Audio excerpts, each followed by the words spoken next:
BB851, turn right, heading 180. 14 Papa, turn right 245, report localizer established.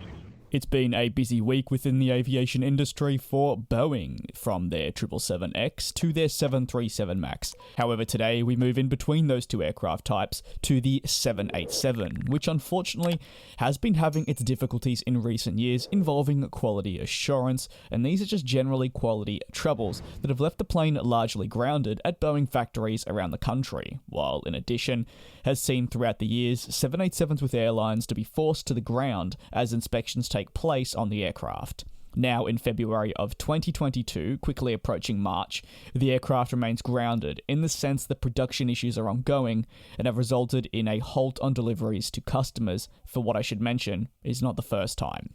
One of the biggest fallouts from the 737 MAX crisis has been aircraft certifications from the Federal Aviation Administration. You might be asking, why on earth have I brought up the 737 MAX when discussing the 787?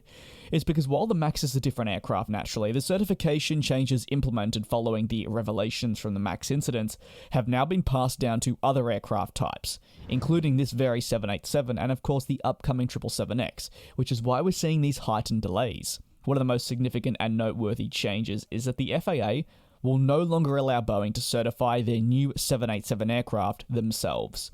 Something that came to light following the 737 MAX incidents was the tendency, due to the strong relationship between Boeing and the FAA, for the American aircraft manufacturer to go about the certification of its own aircraft, while not necessarily always following the guidance to a T from the FAA, nor to go through the proper, thorough processes required of them. This is naturally a significant issue and is now being rectified, as the Federal Aviation Administration notes.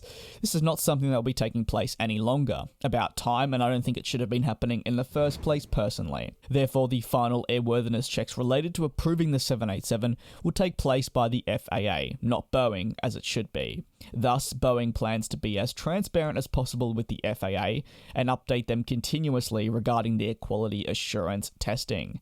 Boeing will be looking at getting these 787s delivered naturally as soon as possible after deliveries were halted all the way back in May of 2021. And I want to once again reiterate, this is not the first time that deliveries have been halted. It's been a continued problem at the American aircraft manufacturer.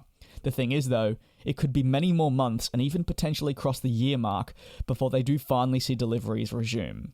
However, the FAA themselves say that Boeing needs to find a systematic fix to the production processes, and they need to be able to produce something that ties in with their own commitments. This is obviously something that the aircraft manufacturer is not nearly close to achieving. The overall goal is to not certify the 787 so it can be allowed to deliver until everything is perfect. Basically, the FAA do not want, and I'm also sure alongside Boeing, for another quality assurance related problem to be found only say a matter of weeks or months after deliveries recommence, and in turn lead to maybe the aircraft being grounded once again. What are your thoughts on the latest regarding the Boeing 787? Do let me know down in the comment section below. Thanks very much for watching. Do take care and be safe, and I'll see you next time. Did you know I have a weekly podcast, the DJ's Aviation Podcast, discussing all things aviation, from the latest news, opinion pieces, flight reviews, funny stories, and more content not found here on the YouTube channel. It's streaming on all platforms under the DJ's Aviation Podcast. Feel free to go and give it a listen.